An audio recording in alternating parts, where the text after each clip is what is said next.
الحمدللہ رب العالمین والعاقبۃ للمتقین والصلاۃ اما بعد فاعوذ باللہ من الشیطان الرجیم بسم اللہ الرحمن الرحیم وذکر فإن الذکر تنفع المؤمنین صدق۔ منبر پر رونق افروز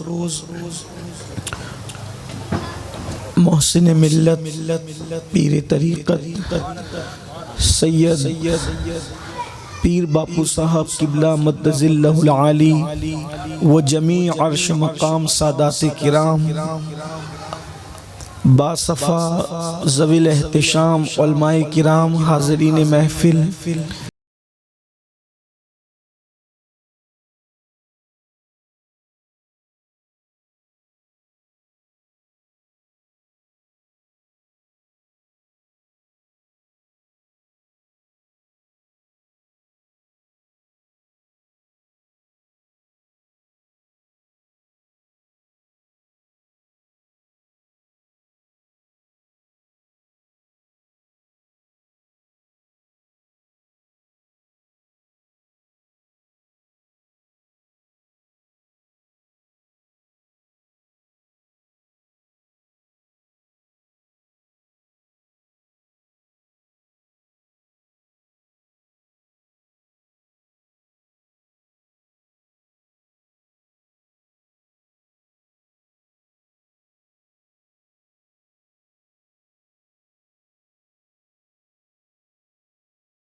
لحد میں عشق رخ شہ کا داغ لے کے چلے، لحد میں عشق رخ شہ کا داغ لے کے چلے، اندھیری رات سنی تھی چراغ لے کے چلے، تیرے غلاموں کا نقش قدم ہے رائے خدا، تیرے غلاموں کا نقش قدم ہے رائے خدا، وہ کیا بہک سکے جو یہ سراغ لے کے چلے، اور جنا بنے گی محبان چار یار کی قبر، جنا بنے گی محبان چار یار کی قبر، جو اپنے سینوں میں یہ چار باغ لے کے چلے۔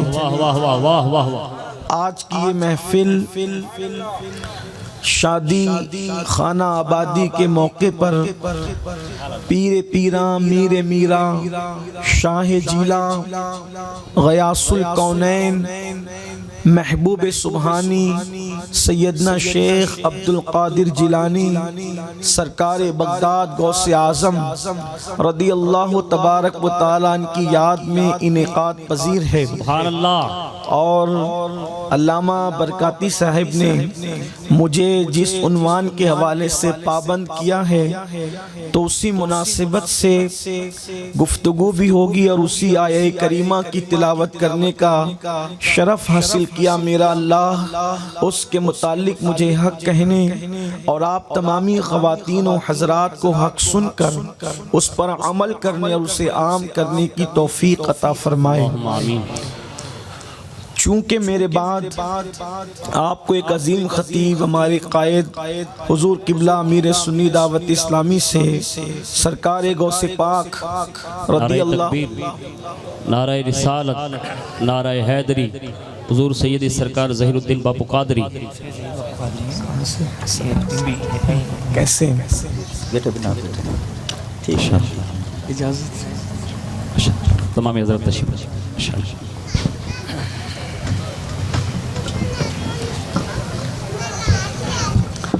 ایک مرتبہ درود شریف پڑھ لیں۔ اللہم صلی علی سیدنا مولانا محمد وعلی آل سیدنا مولانا محمد مبارک وسلم صلاۃ و سلام علیک یا رسول اللہ صلی اللہ تعالی علیہ وآلہ وسلم۔ رب صلی وسلم دائما ابدا علی حبیبک خیر الخلق کلہم هو الحبیب الذی ترجى شفاعته لكل حول من الاحوال مقتحم یا اکرم الخلق مالی من الوذ به سواک عند حلول الحادث الامامی رب صلی وسلم دائما ابدا علی حبیبک خیر الخلق کلہم۔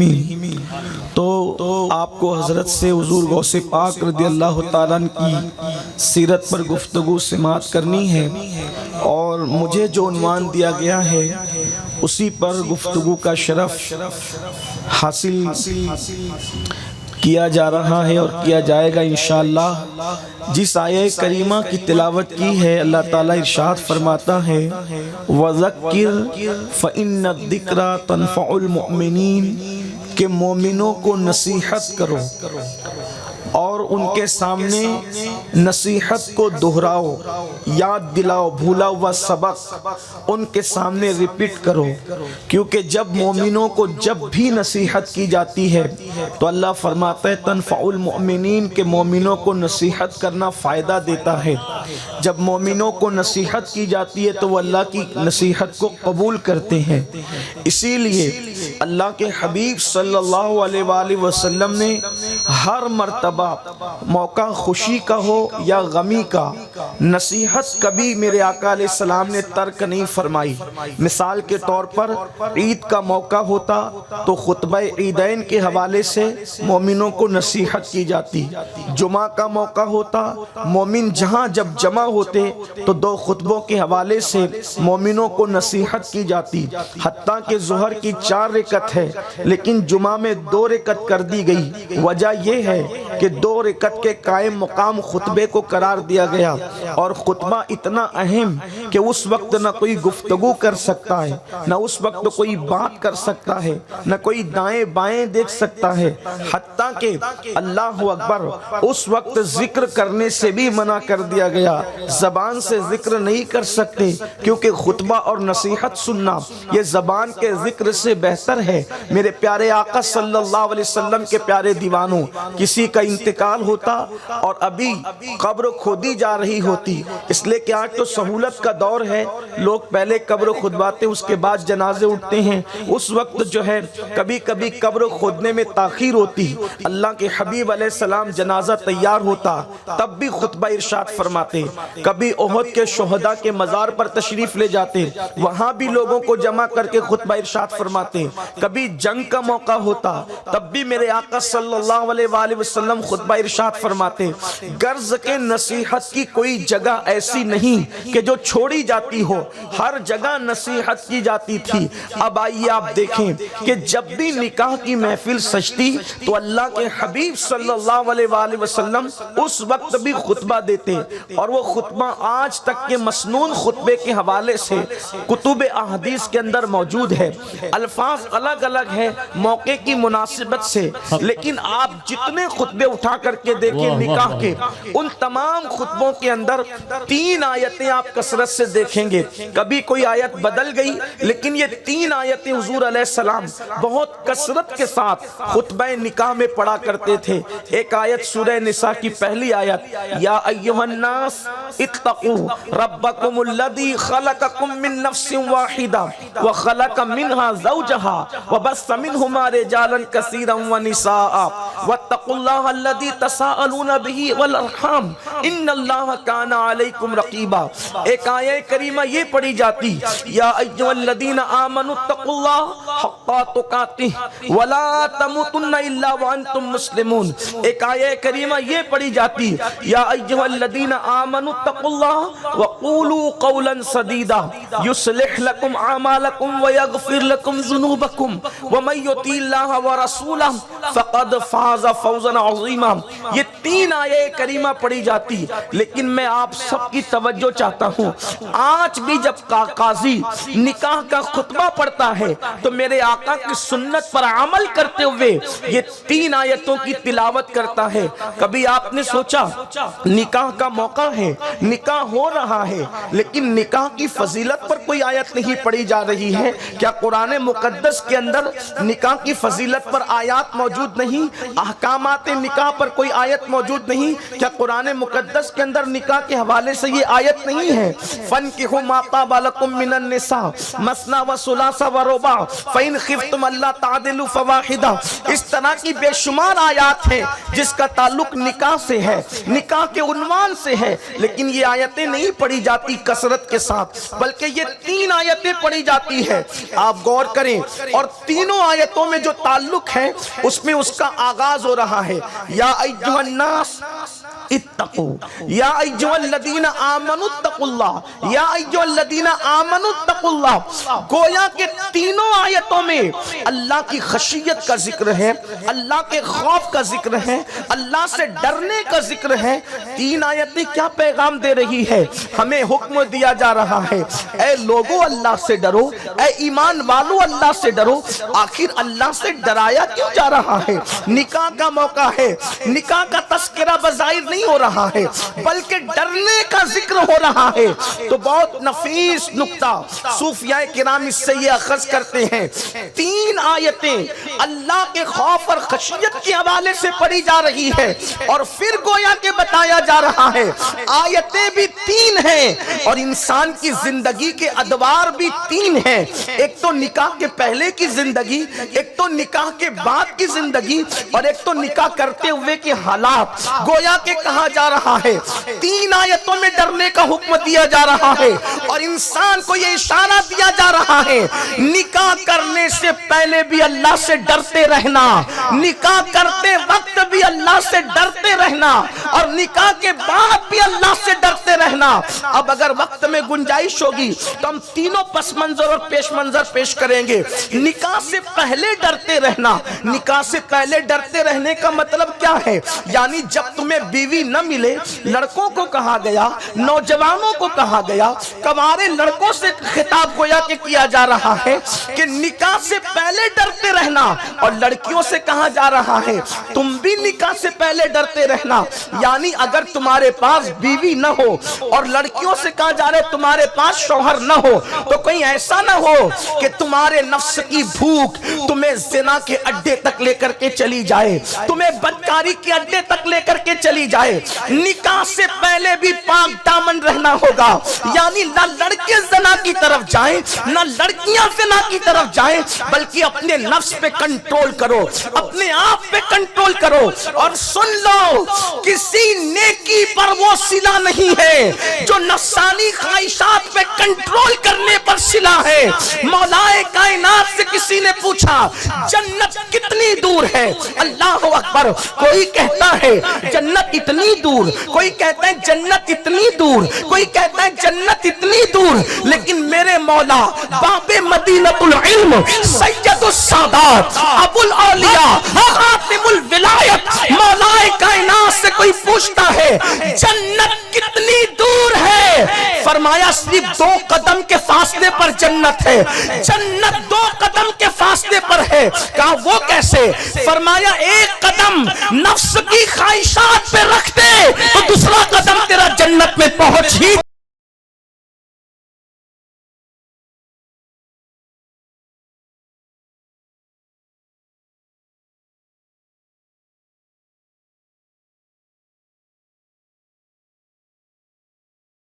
قدم نفس کی خواہش پر رکھ دے، تیرا پہلا قدم نفسانی خواہش پہ رکھنا تیرا کام ہے، دوسرا قدم جنت میں پہنچانا میرے مولا کے کرم پر ہوگا۔ کتنی قریب ہے ہے جنت. جنت اتنی سستی نہیں, لیکن نفسانی خواہشات پر جو کنٹرول کر لے اللہ اسے کتنی جلدی جنت عطا کرتا ہے. تو کہا جا رہا ہے شادی سے پہلے بھی اللہ سے ڈرتے رہنا, یعنی زنا کی طرف نہ جاؤ. تھوڑا میں اس پر کچھ عرض کرنا چاہوں گا. میرے پیارے آقا صلی اللہ علیہ وآلہ وسلم کے پیارے دیوانوں, آج کا ماحول دیکھیں. چونکہ ہم بہت گناہوں کے ماحول میں جی رہے ہیں, بہت بدی کے ماحول میں جی رہے ہیں, بہت برائیوں کے ماحول میں جی رہے ہیں, بڑے جرائم کے ماحول میں جی رہے ہیں. اگر اس کو شر القرون کہہ دیا جائے تو میں سمجھتا ہوں کہ شاید جو ہے یہ بہت مبالغہ نہیں ہوگا. اللہ اکبر.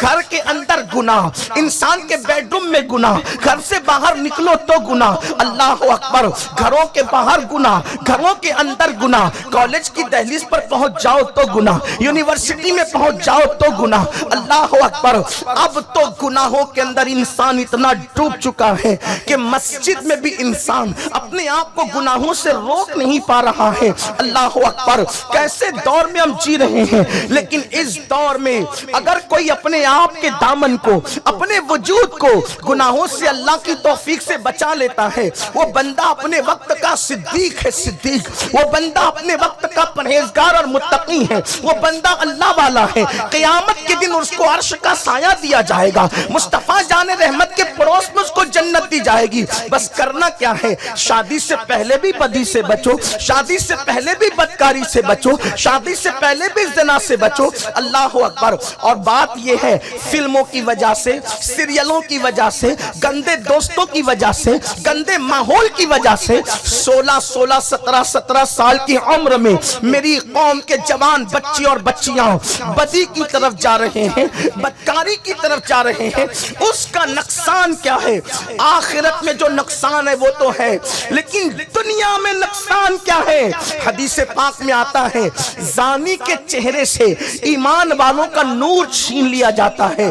مومنوں کا جو نور مومنوں کے چہرے پہ مخصوص طور پہ رکھا جاتا ہے. دیکھو دنیا میں قسم قسم کے انسان ہیں, الگ الگ انسان ہیں. یورپ کا انسان الگ ہے, ایشیا کا انسان الگ ہے, افریقہ کا انسان الگ ہے. سب کی شکلیں جدا جدا ہیں, لیکن اگر وہ مومن ہے تو مومنانہ نور اس کے چہرے پہ جو رکھا گیا ہے, تو مومن کو دیکھو گے تو اس کے چہرے کے اندر ایک تازگی ہوگی, اس کے چہرے میں چمک ہوگی, اس کے چہرے پہ اجالا ہوگا. اللہ اکبر.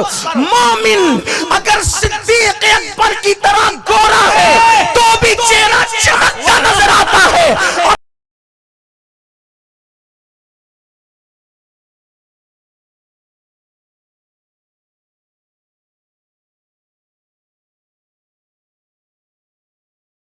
جشن غوث آدم.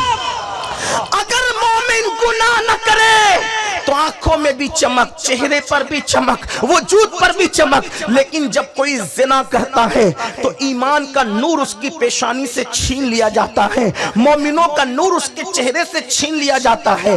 آج یہ چہرے جو بالکل افسردہ فرسودہ چہرے, یہ جن کے چہرے پہ ہوائیاں اڑ رہی ہے, حالانکہ ایک سے ایک فیس واش استعمال کیے جا رہے ہیں, ایک سے ایک صابن کا استعمال ہو رہا ہے, اچھی سے اچھی کریم کا استعمال ہو رہا ہے. لیکن آپ سے میں پوچھنا چاہتا ہوں 50 سال پہلے کون سا کریم تھا, 50 سال پہلے کون سا فیس واش تھا, 50 سال پہلے کون سے صابن تھے. لیکن آپ دیکھیں ہمارے بوڑھوں کے چہرے جو چمکتے تھے, آج جوانوں کے چہرے پہ وہ حسن نظر نہیں آتا. اتنے جتن کرنے کے باوجود بھی وجہ کیا تھی؟ وہ اگرچہ اللہ اکبر تمہاری طرح بہت پڑھے لکھے نہ تھے, تمہاری طرح بہت اچھے لباس نہ پہنتے تھے, تمہاری طرح بہت اچھی عمارتوں میں نہیں رہتے تھے, تمہاری طرح بہت بنا سنوار کر جملے نہیں کہتے تھے, مگر ان کے دامنوں پر پیوند تو تھے, مگر ان کے دامن گناہوں سے داغدار نہیں تھے, ان کے دامنوں پر گناہوں کے دھبے نہیں تھے. تو بڑھاپے میں بھی چہرے چمکتے تھے, اور صرف بڑھاپے میں نہیں بلکہ کفن میں بھی ان کے چہرے تازہ گلاب کی طرح کھلتے نظر آتے تھے. اللہ اکبر. آج چہرے پہ جو ہوائیاں اڑ رہی ہے اس کی وجہ بدکاری ہے، اس کی وجہ زنا ہے۔ اور اللہ کے حبیب غیب دا نبی صلی اللہ علیہ وآلہ وسلم، صادق و مصدوق نبی صلی اللہ علیہ وسلم نے فرمایا زانی کے چہرے سے مومنانہ نور چھین لیا جاتا ہے، ایمان والوں کا نور اٹھا لیا جاتا ہے، ایمان والوں کا نور اچک لیا جاتا ہے۔ اب تم کتنے بھی جتن کرتے رہو، چمڑی کو سفید تو کر سکتے ہو لیکن چہرے کو نورانی نہیں کر سکتے، چہرے کو چمکدار نہیں کر سکتے۔ اللہ اکبر۔ تو پہلی نحوست چہرے پر آتی ہے، پھر میرے آقا مصطفیٰ کریم رؤوف الرحیم صلی اللہ علیہ وآلہ وسلم فرماتے ہیں زنا کی وجہ سے روزی تنگ کر دی جاتی ہے، تنگی رزق کا شکار ہو جاتا ہے، روزی کو تنگ کر دیا جاتا ہے۔ آج دیکھو تو صحیح، رات رات پر زنا دیکھنے والا جوان کسی ایسے شخص کی تلاش میں ہے کہ کوئی مجھے تعویذ دے دے تو میرے رزق میں برکت ہو جائے۔ اللہ اکبر۔ کوئی وظیفہ کر رہا ہے، کوئی وظیفہ کر رہا ہے۔ میں کہتا ہوں کسی وظیفے کی تمہیں ضرورت نہیں، صرف گناہ چھوڑ دو، صرف گناہ چھوڑ دو۔ وظائف کرنے والوں گناہوں میں ڈوب کر وظائف کرنے والوں، آنکھوں کو آوارہ کر کے وظیفے کرنے والوں، پاپ کے اڈوں کو آباد کر کے وظیفے کرنے والوں، وظیفوں کا وہ مقام نہیں جو مقام گناہوں کو چھوڑ دینے کا، اللہ سے ڈرنے کا۔ کیونکہ اللہ نے قرآن میں اعلان کر دیا جو اللہ سے ڈر کے گناہ چھوڑ دیتا ہے اللہ اس کو ایسی جگہ سے روزی عطا کرتا ہے جہاں اس کا گمان بھی نہیں جاتا، گمان بھی نہیں جائے گا وہاں سے روزی ملے گی۔ روزی تنگ کر دی جاتی۔ آج تنگی رزق سے کون پریشان نہیں؟ کہیں ہم سے زنا تو نہیں ہو رہا؟ کچھ لوگ زنا کر رہے ہیں، کچھ لوگ زنا دیکھ رہے ہیں۔ اور بزرگوں نے فرمایا زنا دیکھنا زنا کرنے کے برابر ہے۔ جن نوجوانوں نے اپنے آپ کو زنا سے بچا رکھا ہے میں ان کی عظمتوں کو سلام کرتا ہوں، لیکن کیا زنا دیکھنے سے بھی بچے ہو؟ کہ اپنی آپ کو زنا دیکھنے سے بھی بچاتے ہو؟ نہیں۔ اگر نہیں تو پھر کسی بزرگ کا تعویذ، کوئی بڑے سے بڑا وظیفہ، کوئی قرآن مقدس کی سورت کی تلاوت آپ کی روزی میں برکت نہیں لا سکتی، کیونکہ جب محبوب نے کہہ دیا کہ روزی میں تنگی ہوگی تو ہوگی۔ ہم گھوم پھر رہے ہیں، ہم ادھر ادھر کے چکر لگا رہے ہیں، مختلف گلیوں میں پھرنے والوں آؤ مصطفیٰ پیارے کی گلی میں۔ کس چیز کی کمی ہے مولا تیری گلی میں؟ دنیا تیری گلی میں، عقبہ تیری گلی میں۔ ارے وہ گلی تو ایسی ہے کہ اس گلی کو جنت بھی اشتیاق کی نگاہ سے دیکھتی ہے، اور جس کو ان کی گلی نصیب ہو جائے وہ جنت سے بھی بے نیاز ہو کر کہتا ہے سیر گلشن کون دیکھے، دشت طیبہ چھوڑ کر سوئے جنت کون جائے، در تمہارا چھوڑ کر۔ نعرہ تکبیر، نعرہ رسالت۔ ارے جب ان کی گلی میں جا کے جنت مل جاتی ہے تو روزی کیا چیز ہے، بلکہ یہ کہوں ان کی گلی میں جا کے خدا مل جاتا ہے۔ کیا بات ہے؟ آپ کہیں گے ان کی گلی میں خدا ملتا ہے، میں نے کہا قرآن کی آیت نے کیا نہیں کہا، لَوَجَدُ اللَّهَ تَوَّابًا رَحِيمًا۔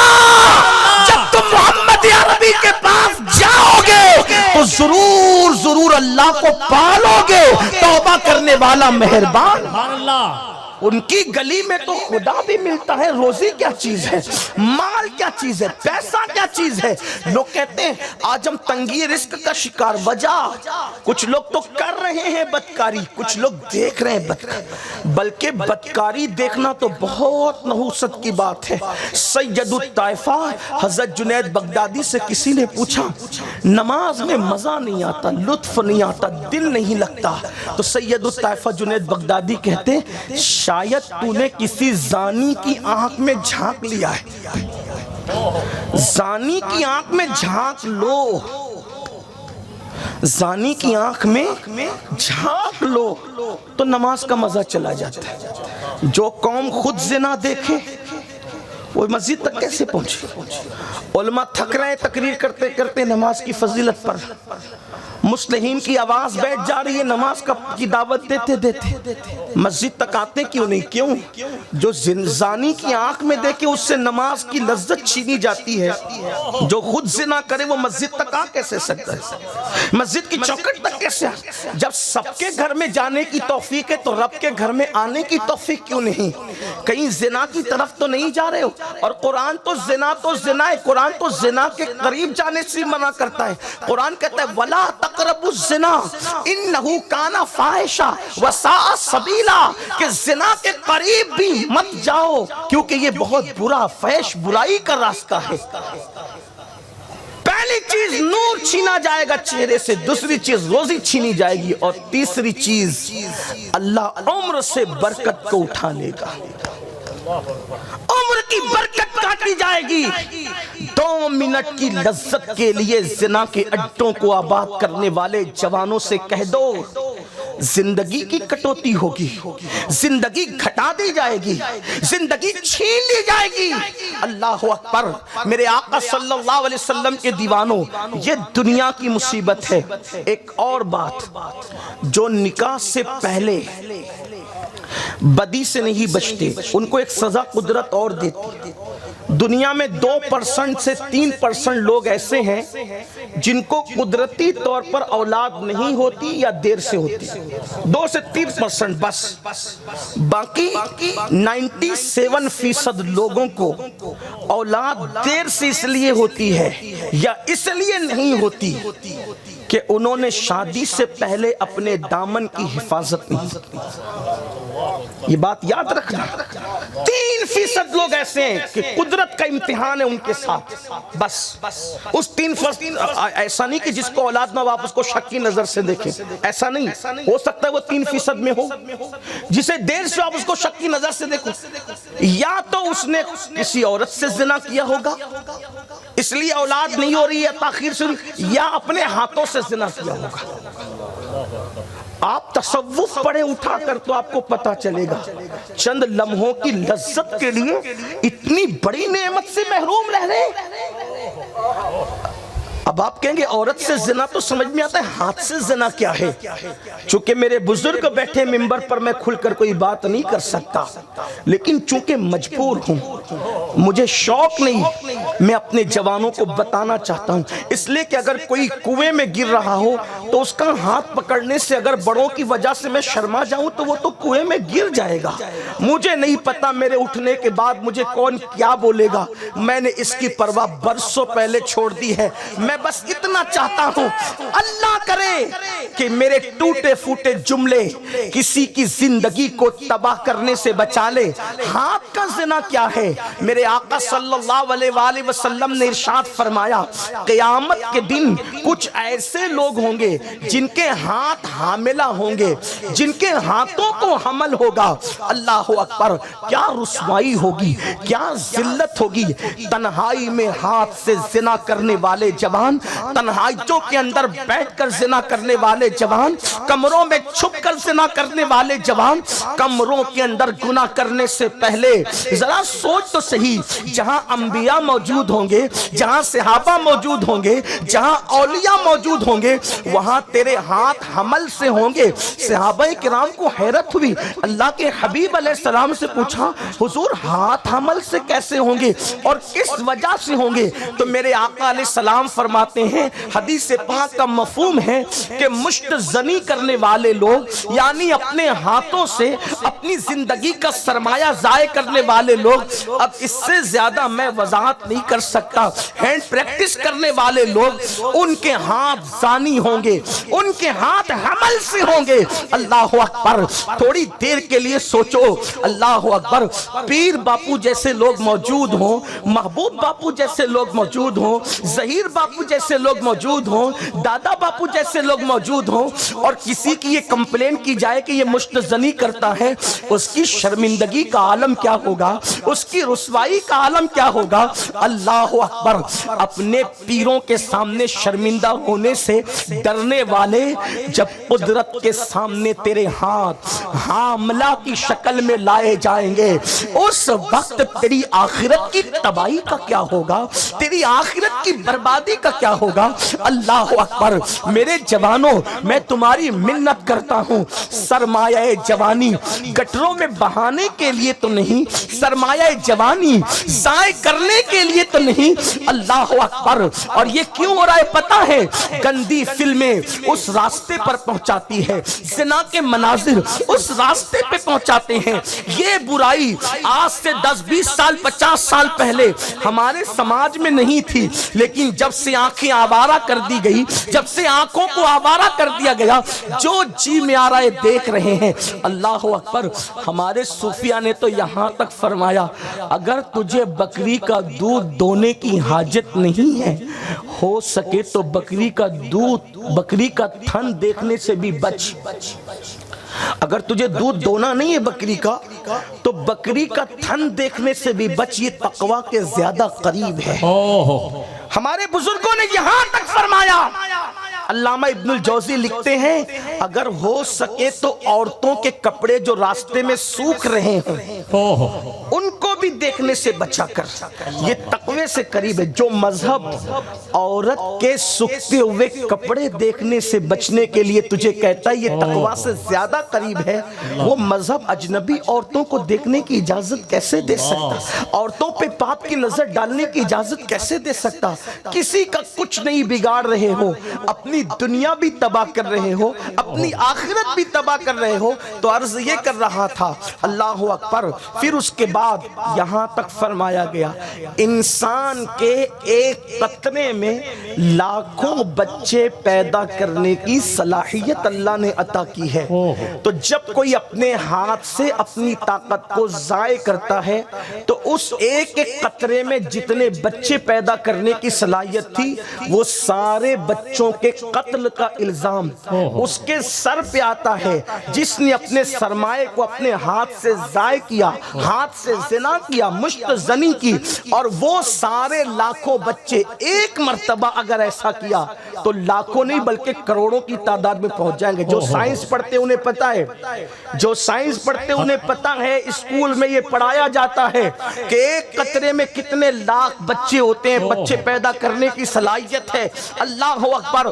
اتنے کروڑوں بچے اگر کوئی ایک بار بھی یہ گناہ کرے، بغیر سر کے اللہ کی بارگاہ میں حاضر ہوں گے اور عرض کریں گے مولا اس سے پوچھ ہم نے کیا جرم کیا تھا جس کی وجہ سے اس نے ہمیں نالی میں بہا دیا تھا، جس کی وجہ سے اس نے ہمیں گٹر میں بہا دیا تھا۔ میری قوم کے جوانوں، پہلے تو تمہارا دماغ، تمہارا قوت حافظہ اس سے ضائع ہوگا، تمہارے سوچنے سمجھنے کی صلاحیت پر اثر پڑے گا، تمہارے اندر خوف پیدا ہوگا، تمہارے اندر ڈر پیدا ہوگا، اگر پتہ کھڑکے گا تو بھی دل دھک دھک کرنے لگے گا۔ کتنے نقصانات ہیں، اور بلکہ یہ جرم کرنے والا چلتی پھرتی لاش بن جاتا ہے، کچھ کرنے کے قابل نہیں رہتا، اور جب شادی کا موقع آتا ہے تو پھر منہ چھپاتا پھرتا ہے، کبھی اللہ اکبر کہتا ہے کہ میں نہیں کروں گا، کبھی کہتا ہے کہ 5 سال بعد کروں گا، کبھی کہتا ہے اسی طرح کے بہانے کرتا رہتا ہے۔ اللہ اکبر۔ تو میرے آقا صلی اللہ علیہ وسلم کے دیوانوں، قرآن کہہ رہا ہے اتقوا اللہ، یعنی اشارہ دیا جا رہا ہے شادی سے پہلے کی زندگی کو بھی پاک دامن رکھو، بچا کر کے رکھو، محفوظ رکھو، حفاظت کر کے رکھو۔ بدی کی تیسری شکل ہے، اس کو بھی اشارتاً پیش کر کے گزرتے، ایک تو زنا، ایک تو ہاتھ کا گناہ، اور تیسرا مردوں کا مردوں کے ساتھ بدی کرنا۔ یہ ان دونوں سے زیادہ سخت تر ہے۔ میں نے کل بھی کہا تھا کہ جو لڑکے لڑکوں کے ساتھ بدی کریں اور لڑکیاں لڑکیوں کے ساتھ بدی کریں، یعنی قوم لوط جیسا عمل کریں، وہ کہیں بھی مریں گے تو رات ان کی قبر میں وہ نہیں گزرے گی، فرشتے اس کو وہاں سے نکالیں گے اور نکال کر وہاں اس کا لاشا لے جا کر کے پھینک دیں گے جہاں قوم لوط پر عذاب آیا تھا۔ اونا میں مرا تو اونا میں قبر میں وہ نہیں رہے گا، مدینہ منورہ میں مرا تو مدینہ منورہ میں قبر میں نہیں رہے گا، مکہ المکرمہ میں مرا تو مکہ المکرمہ میں قبر میں نہیں رہے گا۔ اگر یقین نہ آئے تو صوفیہ نے چیلنج سے کہا ہے، جس کے بارے میں تو یہ مشہور ہو کہ یہ بدی کرتا ہے لڑکوں کے ساتھ یا کسی عورت کے بارے میں کہ عورتوں سے بدی کرتی ہے، اس کی قبر رات کو دفن کر کے صبح کھول کے دیکھو تو پتا چلے کہ قبر میں ہے کون۔ اور اللہ اکبر، ہمارے بزرگوں نے لکھا اللہ اکبر کہ جانور بھی یہ کام نہیں کرتے، یعنی جانوروں کے نر کے ساتھ یہ فعل نہیں کرتے۔ جانوروں میں ایک ہی جانور یہ کام کرتا ہے جس کو سور اور خنزیر کہا جاتا ہے، گویا کہ یہ کام کرنے والا مرنے کے بعد سور بنا دیا جاتا ہے، اس کی شکل سور کی شکل سے بدل دی جاتی ہے۔ کتنا نقصان ہے، کس قدر گھاٹے کا سودا ہے۔ اس لیے میں اپنی قوم کے جوانوں سے کہتا ہوں، خدا کے لیے بدی سے بچو، اپنی شرمگاہوں کی حفاظت کرو، اپنی آبرو کی حفاظت کرو۔ تو شادی سے پہلے گناہ سے بچو، اس کے بعد آپ دیکھیں اس کا کس طرح سے انجام ہے۔ اب یہ تو دنیا کا انجام ہوا، یہ تو دنیا کی چند چیزیں ہوئی۔ اگر دنیا کے اندر جو نحوست پہنچتی ہے وہ ساری چیزیں بتائی جائے تو بہت وقت جاتا ہے، لیکن میں ان سب پر نہیں جاتا، اس لیے کہ مجھے آگے بھی پڑھنا ہے، آپ کے سامنے آگے کی گفتگو بھی کرنا ہے۔ لیکن میں اتنا کہوں گا، سب کے لیے توبہ کے دروازے کھلے ہیں۔ کوئی کتنا بڑا جرم کرے، کوئی کتنا بڑا پاپ کرے، کوئی کیسا ہی گناہ کرے، اگر وہ سچے دل سے توبہ کر لے میرا اللہ اس کو معاف کر دیتا ہے۔ لیکن سچے دل سے توبہ کا مطلب یہ نہیں کہ آپ استغفار کی تسبیح لے کر بیٹھ جائیں، نہیں، توبہ کا مطلب یہ ہے جو فعل میں گرفتار تھے اس کے لیے اپنے اللہ سے عہد کر لو، اب اس راستے پر میں دوبارہ نہیں جاؤں گا۔ تو جیسے بکری کے تھن سے نکلا ہوا دودھ دوبارہ اسی سوراخ سے، اسی راستے سے بکری کے تھن میں نہیں جاتا، ایسے ہی گناہ سے نکلنے والا دوبارہ اس راستے پر نہیں جاتا۔ تو اللہ تعالیٰ اس کی بیماریاں بھی دور کرتا ہے، اس کے چہرے کا نور بھی لوٹاتا ہے، اللہ اس کی روزی میں برکت بھی دیتا ہے، اللہ اس کو عزت بھی دیتا ہے، اللہ اس کو وقار بھی دیتا ہے، اللہ اس کو شان و شوکت بھی عطا کرتا ہے۔ توبہ کے دروازے کھلے ہیں۔ میری قوم کے جوانوں، اگر احساس ہے میرے اللہ کی طرف پلٹ جاؤ، ورنہ سن لو حضرت سیدنا امام شافعی رحمت اللہ علیہ نے فرمایا اللہ اکبر کہ ہر قرض لیا ہوا قرض لینے والا اپنی مرضی سے لوٹاتا ہے، لیکن زنا وہ قرض ہے کہ تم کسی کے ساتھ کرو گے، تمہارے خاندان کی کسی لڑکی سے وہ قرض خود بخود ادا ہو سکتا ہے۔ اسی لیے فرمایا پاک دامن رہو، تمہاری بیٹیاں پاک دامن رہے گی، پاک دامن رہو، تمہاری بیویاں پاک دامن رہے گی، پاک دامن رہو، تمہاری بہنیں پاک دامن رہے گی۔ اگر آج کے پرفتن دور میں ہمیں اپنی بیٹیوں کی عزت کی حفاظت کرنا ہے تو دوسروں کی عزت کی حفاظت کرنا سیکھ جاؤ، اپنی نظروں پہ کنٹرول کرنا سیکھ جاؤ۔ یہاں پر ایک بات مجھے یاد آتی ہے، حالانکہ گفتگو مجھے ایسا لگ رہا ہے کہ طویل ہو رہی ہے، مجھے 2 آیتوں پر اور بھی گفتگو کرنا ہے، لیکن ایک بات کہتا ہوں، آج کل کے جوان یہ سوچتے کہ میری بہن کو کوئی نہ دیکھے اور میں سب کو تکتا پھروں، میری بیوی کو کوئی نہ دیکھے اور میں سب کو تکتا پھروں۔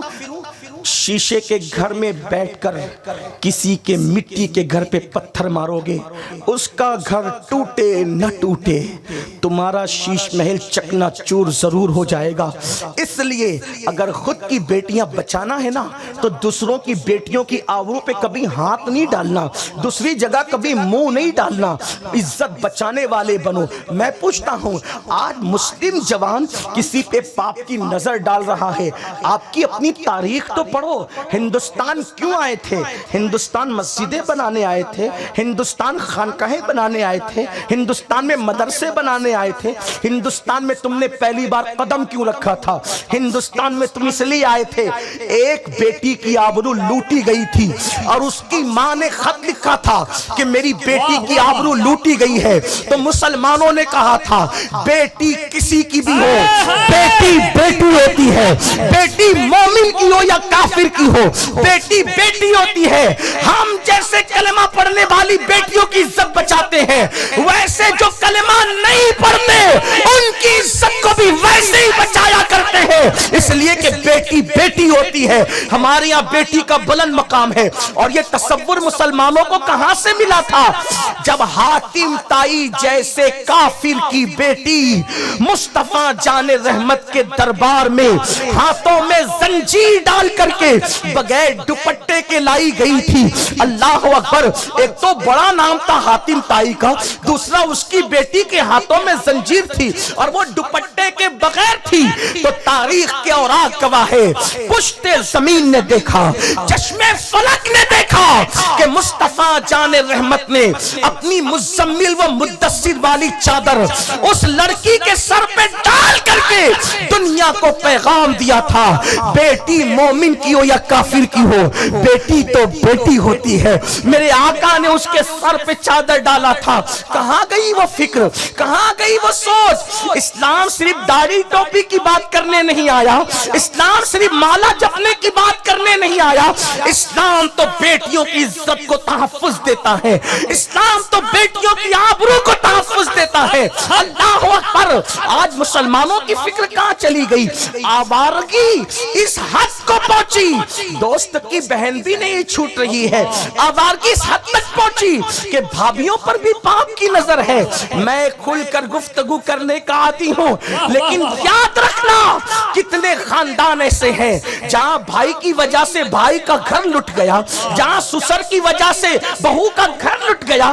یہ صورتحال ہے، وجہ اللہ کا خوف دلوں سے نکل گیا، اللہ کی خشیت دلوں سے نکل گئی۔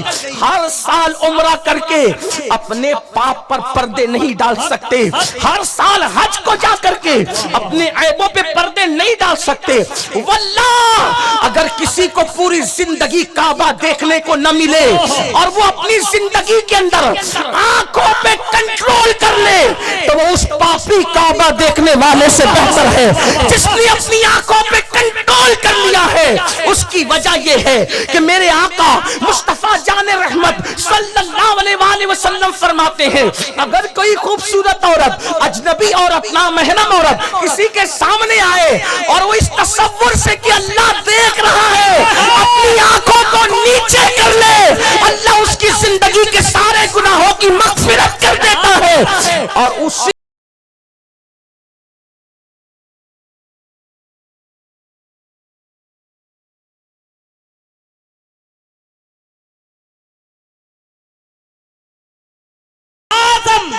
جشن اصلاح معاشرہ کانفرنس، لیکن گناہ آنکھوں پر سے کنٹرول ختم ہو گیا، اسی لیے عبادت کی لذت نہیں، اللہ کے گھر تک پہنچنے کی توفیق نہیں۔ آنکھوں پہ کنٹرول کرو۔ آنکھوں پہ کنٹرول کی بات آئی تو مجھے ایک بات یاد، اگر کوئی نظر آ جائے اور تنہا ہو تو جیسے بلی چھچڑے میں نیت ڈالتی ہے ویسے آج کے نوجوان لڑکوں کی پوزیشن ہوگی۔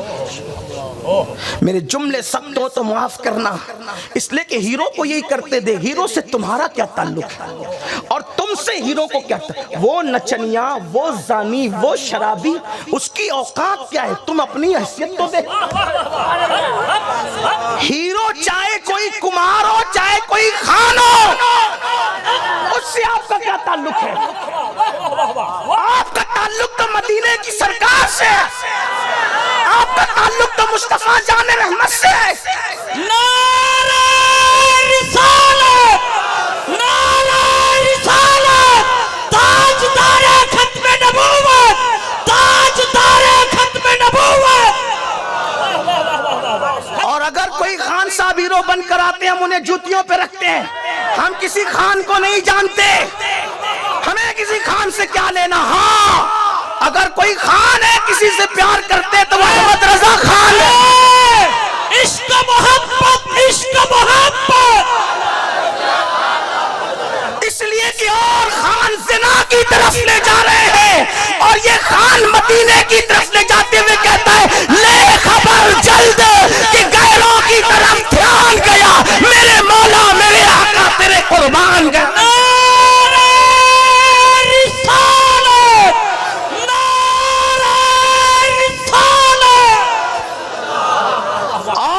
صاحب آنکھوں کو آوارہ کرتے ہیں، یہ ایسا کھانے کہتا ہے کہ دل ہے وہ دل جو تیری یاد سے معمور رہا، سر ہے وہ سر جو تیرے قدموں پہ قربان گیا، وہ آنکھ کے ناکام تمنا ہی رہی، ہائے وہ دل جو تیرے در سے پر ارمان گیا۔ سبحان اللہ، بہت اچھا۔ اور خان صاحب لڑکیوں کو دل دینے کی بات کرتے ہیں، یہ کیسا خان ہے جو کہتا ہے دل کی بات آتی ہے تو کہتا ہے ہمیں ہے رضا تیرے دل کا پتہ چلا بمشکل، در روضہ کے مقابل وہ ہمیں نظر تو آیا، یہ نہ پوچھ کیسا پایا، یہ نہ پوچھ کیسا پایا، تجھے حمد ہے خدایا، تجھے حمد ہے خدا۔ وہ شراب کی بات نہیں کرتا، وہ عشق مصطفیٰ کی بات کرتا ہے، بلکہ وہ تو یوں کہتا ہے کہ جان ہے عشق مصطفیٰ، روز وضو کرے خدا، جس کو درد کا مزہ نازے دوا اٹھائے کیوں، پھر کے گلی گلی تباہ تو کرے سب کی کھائے کیوں، دل کو جو عقل دے خدا تیری گلی سے جائے کیوں۔ وہ محبوب کی گلی کی بات کرتا ہے۔ ہاں اس لیے میں یہ کہتا ہوں ہم جو ہے وہ تعصب نہیں کرتے، کوئی خان صاحب غلطی کرے جوتے کی نوک پہ کیونکہ وہ زنا کی طرف لے جائے، نقل نہیں کرنا اس پاپی کی، اس کی اوقات کیا ہے۔ آپ نبی کے غلام ہو، آنکھوں کی حفاظت سیکھو، کسی کی نقل غلط کام میں، بلکہ میں تو یہ کہتا ہوں اگر کوئی بہت بڑی ہستی بھی غلط کام کرے تو اسلام کہتا ہے اس کی بھی نقل نہیں کرنی۔ ہمارے لیے آئیڈیل نہ ابا کو بنایا نہ اماں کو بنایا، آئیڈیل نہ پیر کو بنایا نہ استاد کو بنایا نہ امام کو آئیڈیل بنایا۔ کیوں؟ قدرت جانتی ہے کمزوری میں نے سب میں رکھی ہے، چلتے چلتے پیر پھسل جائیں گے تو اس کا پھسلے گا تو اس کا بھی پھسلے ہے نا، اس کا۔ آپ دیکھنا بتا نقل آدمی کیسے کرتا ہے۔ آپ جم جاتے ہو نہیں جاتے تو کہتا ہوں جایا کرو، بہت اچھا۔ اس لیے کہ حضور علیہ السلام کی فٹنس کے بارے میں جب میں نے پڑھا 63 سال میں بھی حضور علیہ السلام کا پیٹ باہر نہیں تھا، اور 63 سال میں بھی حضور بالکل 35 سال کے جوانوں کی طرح دکھتے تھے۔ جاؤ منع تھوڑی کرتا اسلام۔ 80 سال کی عمر میں صحابہ نے جنگیں کی اور ان کی تلوار اب آپ کے 30 سال کے لڑکے بھی نہیں اٹھا سکتے۔ ہاں یہ کہتا ہوں کمزور اتنے ہو گئے اس لیے کہ گٹکا کھاؤ گے، سگریٹ پیو گے، صحت کا انجام کیا ہے نا، صحت کو تباہ کرو، شراب پیو گے صحت کو تباہ کرو گے۔ مولائے کائنات آخری عمر تک تلوار ہاتھ میں رہی، امام حسین آخری عمر تک تلوار ہاتھ میں رہی، امام حسن ہے نا۔ لیکن اس دور میں ضرورت تھی، میں آج تلوار اٹھانے کی بات نہیں کر رہا ہوں، میں صرف فٹنس کی بات کر رہا ہوں۔ ہمارے ہندوستان کا ماحول ہی اتنا اچھا ہے، یہاں ڈنڈا بھی اٹھانے کی ضرورت نہیں، بلکہ یہاں تو قلم کی ضرورت ہے۔ یہاں تو اس لیے کہ جو کام تلواریں نہیں کرتی وہ کام قلم بھی کر سکتی، اس سے بڑا کام قلم کرتی ہے نا۔ لیکن جہاں ضرورت تھی وہاں اٹھایا نا، اٹھانے والوں نے وہاں ضرورت۔ میں ضرورت کی بات کروں، ابھی اگر کوئی کہے کہ نہ میں انکار کر رہا ہوں نہ ترغیب دے رہا ہوں، میں یہ نہیں کہتا کہ اٹھا لو، یہ بھی نہیں کہتا انکار، میں یہ کہہ رہا ہوں جنہوں نے عشاء پڑھ لی ان پر عشاء کی نماز فرض ہی نہیں ہے آج کی، جنہوں نے نہیں پڑھی انہیں پڑھنا ہے نا، یہی تو ہے نا۔ جو کھانا کھا چکے انہیں کھانے کی کوئی دعوت ہی نہیں، جو نہیں کھا کے انہوں نے کھانا ہے۔ شریفوں کا تو مزاج ہی ہوتا ہے، ٹھیک ہے نا۔ تو نہ میں انکار کر رہا ہوں نہ ترغیب دے رہا ہوں، بات نکل آئی تو عرض کروں ان کی فٹنس کتنی تھی۔ نہیں جاتے ہو جم جاؤ، نکالو ٹائم اپنی صحت کے لیے نکالو، آخری وقت تک فٹ رہو۔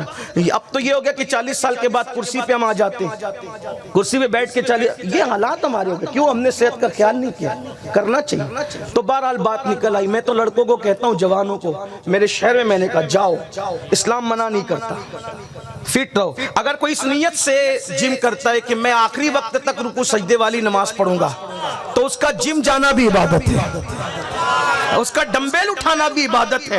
اگر وہ اس نیت سے کر رہا ہے کہ میں بوجھ نہیں بنوں گا، بوجھ اٹھاؤں گا۔ 40 سال کے لوگ آج کرسی بیٹھ کے مجبوراً گھٹنے کام نہیں کر رہے ہیں، صحیح۔ غریب نواز نے 60 سال میں پہلا نکاح کیا، ہاں آج ہے کوئی ایسا اپنا بڈھا جو 60 سال میں نکاح کرے؟ بھئی بات ہنسنے کی نہیں، بات صحیح ہے۔ اور اس کے بعد اللہ نے ان کو اولاد بھی دی، جبکہ 60 سال میں گودے بھی سوکھ رہے آج۔ ہاں 60 سال میں آج گودے بھی، وجہ صحت پہ توجہ نہیں۔ حضور علیہ السلام اتنے طاقتور تھے، ان کے پاس صرف چرواہے نہیں آئے، ان کے پاس صرف شکاری نہیں آئے، وہ عرب کے لوگ تھے نا کچھ، ان کا دماغ ہی ایسا تھا۔ ایک پہلوان آیا، اس کا نام تھا رکانہ پہلوان، اور وہ اونٹ کے چمڑے پہ کھڑا ہوتا اور اس کو 100 لوگ ایک ساتھ کھینچتے اس چمڑے کو، تو چمڑا پھٹ جاتا، وہ اپنی جگہ سے نہیں ہٹتا تھا۔ جنہوں نے چاند کے ٹکڑے دیکھ کے اسلام قبول کرنا تھا کر لیا، جنہوں نے سورج کو پلٹنے پہ اسلام قبول کرنا تھا کر لیا، جنہوں نے جابر کے گھر کے بچوں کو زندہ دیکھ کے مسلمان ہونا تھا وہ ہو گئے، کسی نے کردار دیکھ کر مسلمان، وہ کہا میں تو پہلوان ہوں، جب تک مجھے پچھاڑو گے نہیں میں کلمہ نہیں پڑھوں گا۔ حضور نے کہا پھر آ میدان میں۔ سرکار نے یہ نہیں فرمایا کہ میں تو تسبیح مصلی کی دعوت لے کے آؤں نا، حضور علیہ السلام نے پہلوان رکانہ کو کہا اور وہ آیا، اور تاریخ گواہ ہے میرے نبی نے ایک ہی بار میں اس کو پچھاڑ کر اس کے سینے پہ سوار ہو گئے۔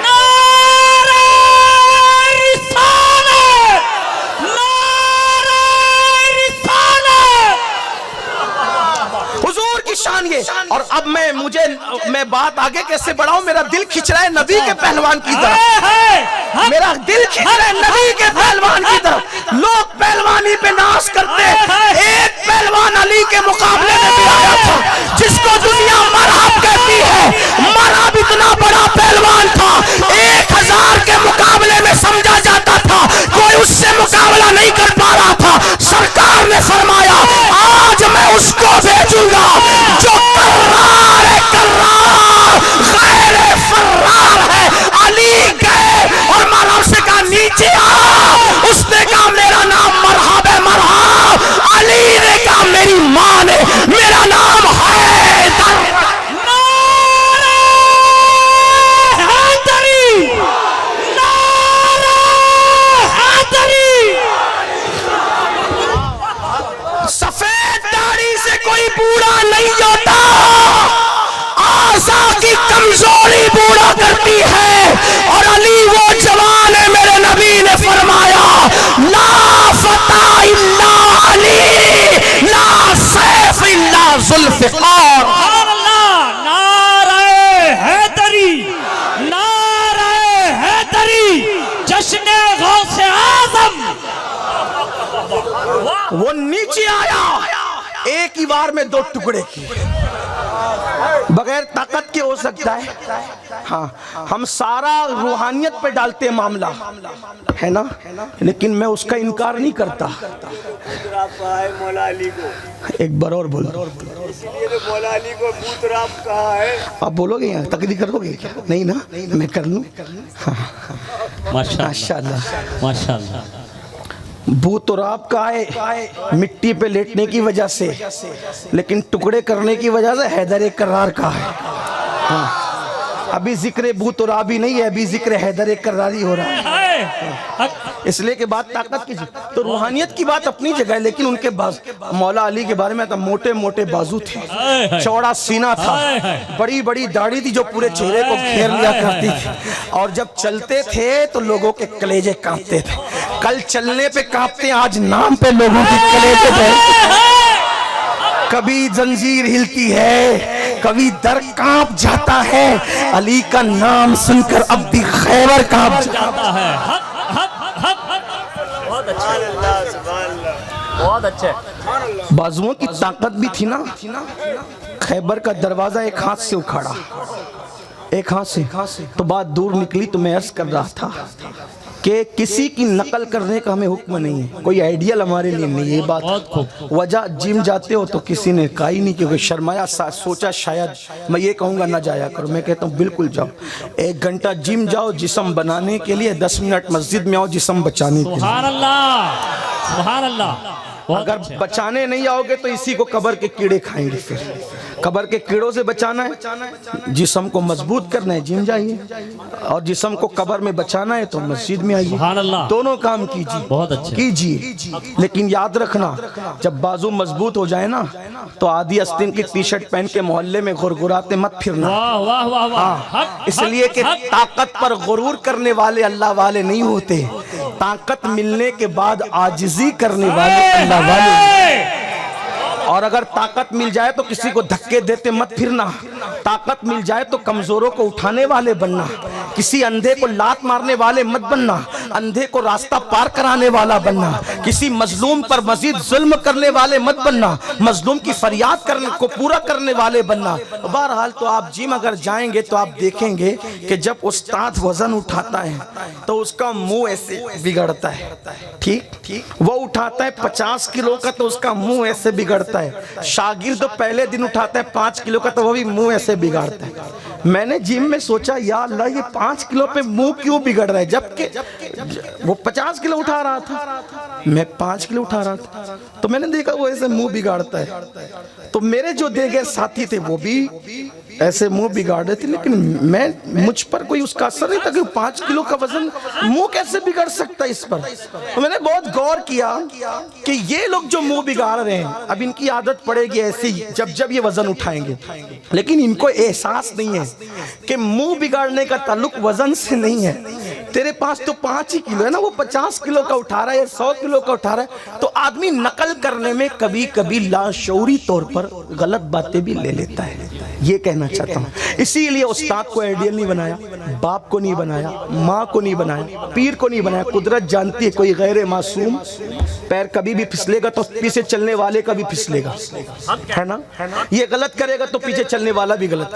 اللہ نے آئیڈیل ایک کو بنایا، لَقَدْ كَانَ لَكُمْ فِي رَسُولِ اللَّهِ أُسْوَةٌ حَسَنَةٌ، آئیڈیل تمہارے لیے تمہارے نبی ہے جس کو ایسا معصوم بنایا کہ صرف معصوم نہیں بلکہ سید المعصومین بنا کر کے بھیجا۔ غلطی اور گناہ کبھی ان کے قریب سے گزر کر بھی نہیں جاتا۔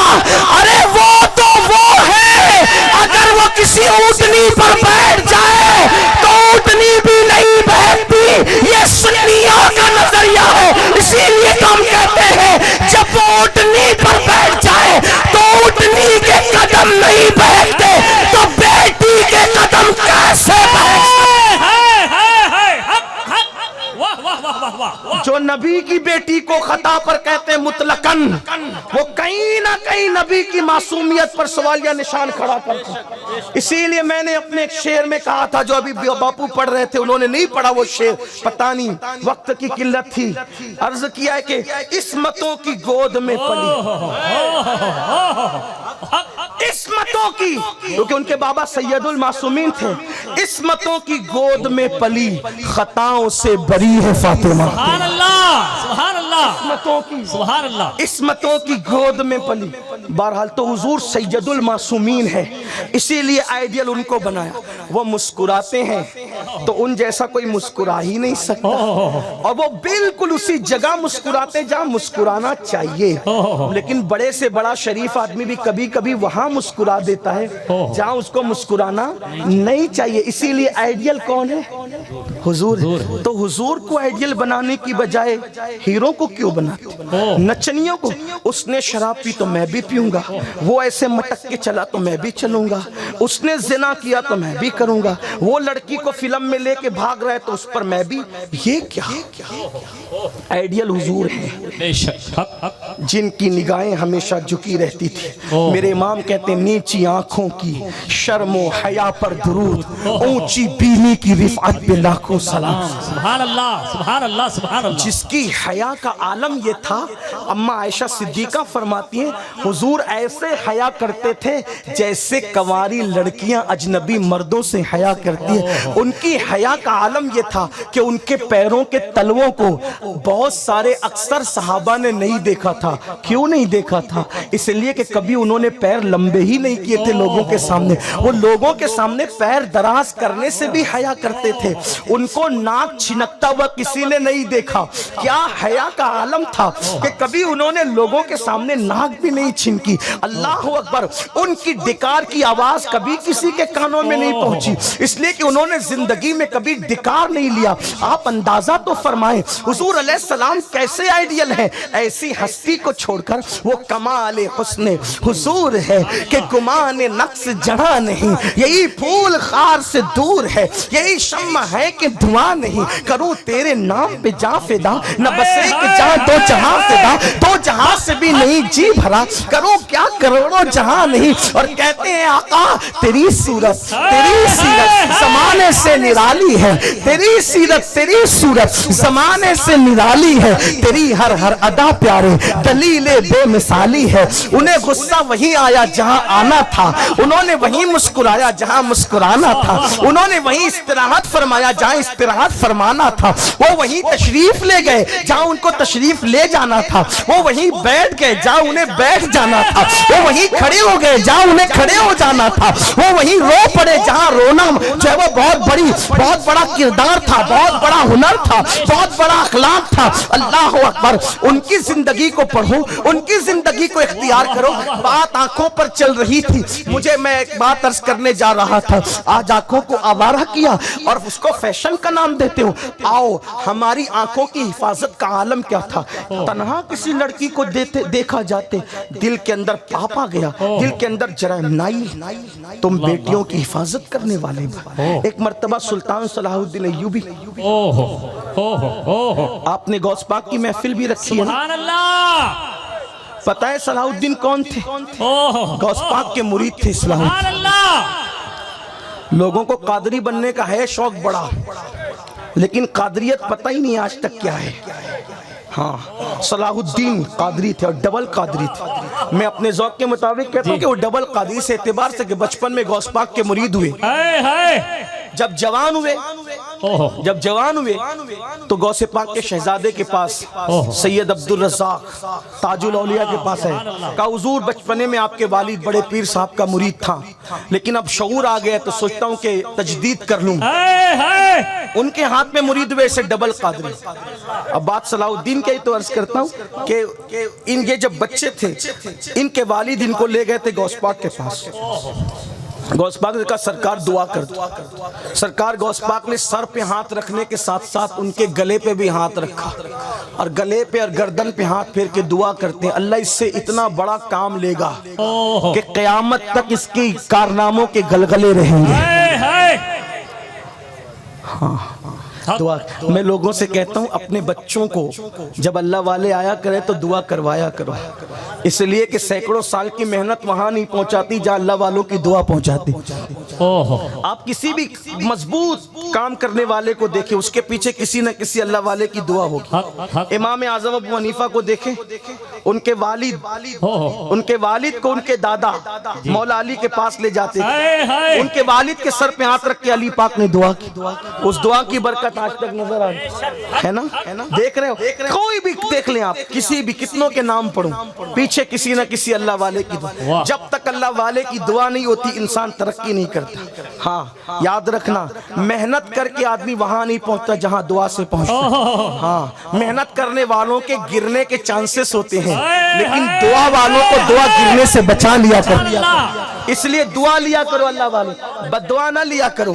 اور پھر غوث پاک کی دعا جس کا نام لینے سے دعائیں قبول ہوتی ہیں، جب وہ خود دعا کرتے ہوں گے تو دعا کا مقام کیا ہوتا ہوگا. میرے مرشد غوث پاک نے دعا کر دی اور جب دعا کی تو پھر صلاح الدین ہو گئے بڑے. اور بڑے ہونے کے بعد صلاح الدین نے بہت جنگیں کی، ہزاروں کے مجمع میں اکیلے گھس جاتے تھے لیکن نکل آتے تھے. جب بوڑھے ہو گئے، بڑھاپے کے بعد جب بستر پہ مرض وصال میں بستر پہ لیٹے تو ماننے والے قریب آ کے کہتے ہیں سلطان پوری زندگی تو موت کے منہ میں گیا لیکن بچ کے واپس آیا, تیری گردن پہ کوئی تلوار نہ چل سکی. سلطان لیٹے ہوئے تھے, اٹھ کر بیٹھ گئے, مسکراتے ہوئے کہتے ہیں پوری زندگی شہادت کی تمنا لے کر میدان میں جاتا تھا لیکن میری گردن کو کوئی تلوار کیسے کاٹ سکتی تھی, کیونکہ میری گردن پر میرے مرشد غوث اعظم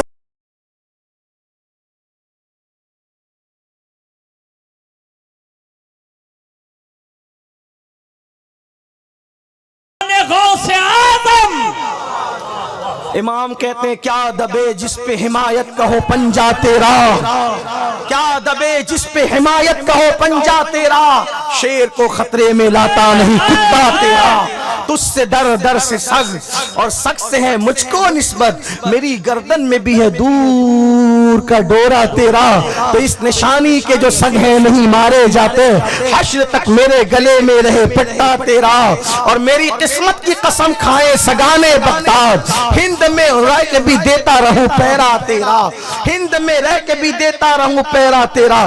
قرض یہ کر رہا تھا سلطان صلاح الدین ایوبی جب بیت المقدس فتح کرنے کے لیے نکلے, بیت المقدس کی کامیابی اور بازیابی کے لیے نکلے. یہ بھی حیرت انگیز بات ہے, بیت المقدس 2 بار فتح ہوا, ایک اس مرتبہ فتح ہوا جب نبی کے تیار کردہ لوگ آئے, اور دوسری مرتبہ اس وقت فتح ہوا جب غوث پاک کے تربیت یافتہ لوگ آئے. اللہ اکبر, کیونکہ کردار بنائے جاتے ہیں, کردار سکھائے جاتے ہیں, انسان سازی کی جاتی ہے. اللہ اکبر. تو سلطان بیت المقدس فتح کرنے کے لیے نکلے, سلیبیوں کو بہت درد ہوا, بڑی تکلیف ہوئی, کیونکہ جانتے تھے اب مسلمان میدان میں آیا ہے تو دنیا کی کوئی طاقت مقابلہ نہ کر سکے گی. اللہ نے اس قوم کو وہ ٹیلنٹ عطا کیا ہے, اس قوم کو وہ صلاحیت عطا کی ہے, جب یہ آئے تو پھر کوئی ٹک نہیں پاتا. اسی لیے باطل کا طریقہ کیا ہے, اسلام دشمن طاقتوں کا طریقہ کیا ہے, تمہیں راستے سے ہٹانے کے لیے وہ تلواروں سے نہیں ڈراتے, تمہیں راستے سے ہٹانے کے لیے وہ میزائلوں سے نہیں ڈراتے, تمہیں راستے سے ہٹانے کے لیے وہ بموں سے نہیں ڈراتے. کیوں؟ اس لیے کہ تم ڈرتے ہی نہیں ہو, تم تو یہ کہتے ہو کہ ہمیں تو دونوں ہی جانب سے سرفرازی ہے, مرے شہید اور بچ گئے تو غازی ہے. اگر مر جائیں اللہ کی راہ میں تو قرآن زندگی کا اعلان کرتا ہے وَلَا تَقُولُوا لِمَنْ يُقْتَلُ فِي سَبِيلِ اللَّهِ أَمْوَاتٌ بَلْ أَحْيَاءٌ وَلَكِنْ لَا تَشْعُرُونَ. شہادت سے بہتر کوئی موت نہیں ہے, کیونکہ شہید کا پہلا قطرہ جب زمین پہ گرتا ہے تو اسے اللہ کا دیدار نصیب ہوتا ہے.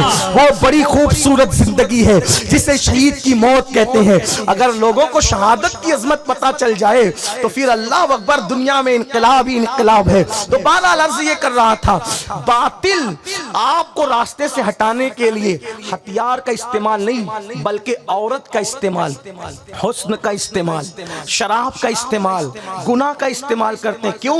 اس لیے کہ راستے کی تکلیفیں جب مشن سے لوگوں کو نہ ہٹائیں تو ان کے راستے میں شراب اور شباب بچھا دیا جائے.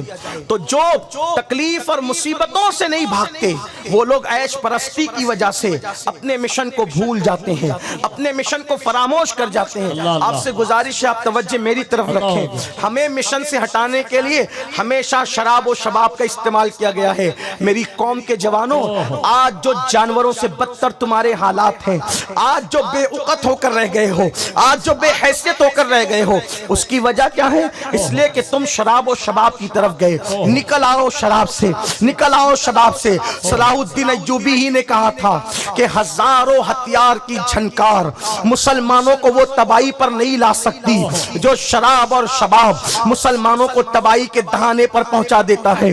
اس لیے میری قوم کے جوانوں, احساس کرو, سوچو, غور کرو, چند منٹ کے چند لمحات کی لذتوں کی وجہ سے پوری قوم کا سودا نہ کرو, پوری قوم کو تباہی اور بربادی کے دہانے پہ نہ پہنچاؤ. تو صلاح الدین ایوبی جب مشن پہ نکلے تھے کہ بیت المقدس کو آزاد کرانا ہے, بیت المقدس پہ اسلام کا پرچم لہرانا ہے, تو اسلام دشمن طاقتوں نے ارد گرد, صلاح الدین کے ارد گرد لڑکیوں کا جال بچھا دیا.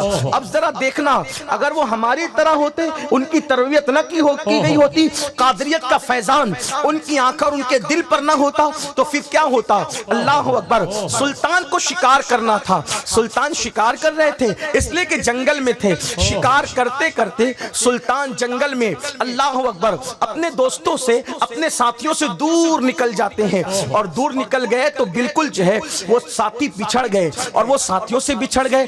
بڑا شیر دل تھا سلطان، سلطان بہت طاقتور، اللہ نے اس کو بہت قوت دی تھی۔ صلاح الدین ایوبی کو قادری جو ہو پھر وہ بے خوف ہی تو ہوگا، اس لیے کہ سرکار غوث پاک کہتے ہیں مریدی لا تخف اللہ ربی اتانی رفعتا للت المنالی، میرے مرید گھبرانا مت، میرے مرید ڈرنا مت۔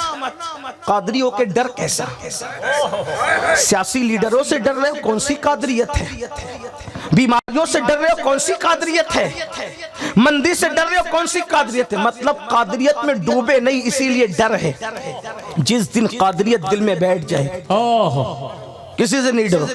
وہ ٹیپو سلطان اتنا بے جگر تھا، تحقیق کرو قادری سلسلے میں مرید تھا، بلکہ ہم نے تو اپنے بزرگوں سے سنا ہے کہ وہ ایسا پکا اور ایسا کٹر قادری تھا وہ ٹیپو سلطان، جس کو دنیا کہتی ہے جس نے اپنی تلوار پہ یا شیخ عبد القادر جیلانی شین للہ لکھا ہے۔ سبحان اللہ، سبحان اللہ، سبحان اللہ، واہ۔ جب تک سلطان حیات رہے انگریزوں کو یہ کہنے کی ہمت نہیں ہوئی کہ ہندوستان ہمارا ہے۔ جب سلطان شہید ہوئے تھے تو اس کی لاش سے بھی انگریز ڈر رہا تھا۔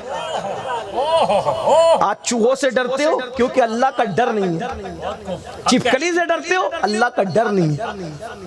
اللہ کا ڈر نکل جائے تو انسان مخلوق سے ڈرنے لگتا ہے، اور جب اللہ کا ڈر دل میں بیٹھ جائے تو آدمی بے خوف ہو۔ حق حق حق حق، بہت خوب۔ اور اسی کا نام قادریت ہے کہ سب تم سے ڈرے، تم اللہ سے ڈرو۔ واہ واہ واہ واہ، حق حق۔ غوث پاک کتنے بے خوف تھے، منبر پہ کھڑے ہو کے بادشاہ کو چیلنج کرتے تھے سیدھے رہ۔ آج تو محلے کے کارپوریٹر کو نہیں کہہ سکتے سیدھے رہ، ہاں، اور وہاں بادشاہ کو کہتے تھے سیدھے رہ ورنہ تیری اوقات یاد دلا دوں گا۔ ہمیں کوئی 2 کوڑی کا تحفہ لا کے دے دے تو آدھا جھک جاتے اس کے سامنے۔ بادشاہ لے کر آیا تحفہ، سونے کی اشرفیاں لے کر آیا، حضور لے لو، کہا لے جا، میں نہیں لیتا۔ یہ جگر تو چاہیے نا، جس کے دل کا کنیکشن قدرت سے جڑتا ہے وہ یوں بے نیاز ہو۔ کون دیتا ہے دینے کو منہ چاہیے؟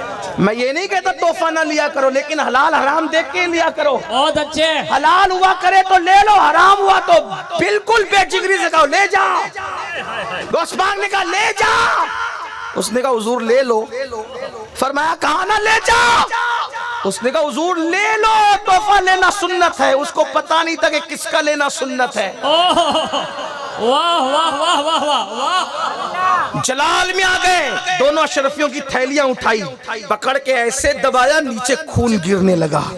فرمایا لوگوں کا خون چوس کے لا کر مجھے دیتا ہے، میں تیری جنت چاہتا ہوں تو میری جہنم چاہتا ہے۔ اگر نسبت رسول کا خیال نہ ہوتا اس کو اتنا نچوڑتا کہ اسی خون میں تیرا محل ڈوب جاتا۔ اللہ اکبر، اللہ اکبر۔ آئندہ ایسی حرکت نہیں کرنا جا۔ یہ تھا ہمارا کردار غوثیت ماپ کے اندر۔ یہ آج کیا ہے؟ جہاں دیکھا جھکے، جہاں جھکو ایک ہی بار کرو،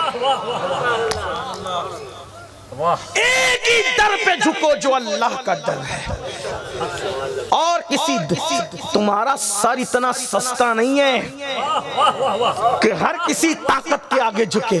تم جھکنے پیدا نہیں ہوئے ہو، تم جھکانے پیدا۔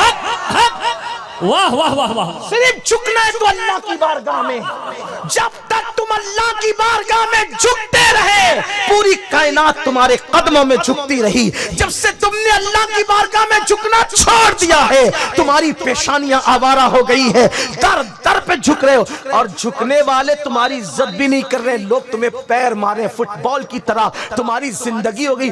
بلکہ فٹ بال کو مارنے والا مار کر کے، فٹ بال کو مارنے والا مار کر اگر گراؤنڈ کے باہر ہو جائے نا فٹ بال تو اس کو عزت سے اٹھا کے لاتا ہے، تمہیں تو کوئی اٹھانے بھی تیار نہیں۔ یہ ذلت ہے، یہ رسوائی ہے، اور اس سے نکلنا ہے تو اللہ کی چوکھٹ کی طرف آنا۔ مسجدوں کو ویران کر دیا، اللہ کے گھروں کو ویران کر دیا، اور یہ سوچتے ہو کہ اللہ تمہیں عزت دے گا، اللہ وقار دے گا۔ جو قوم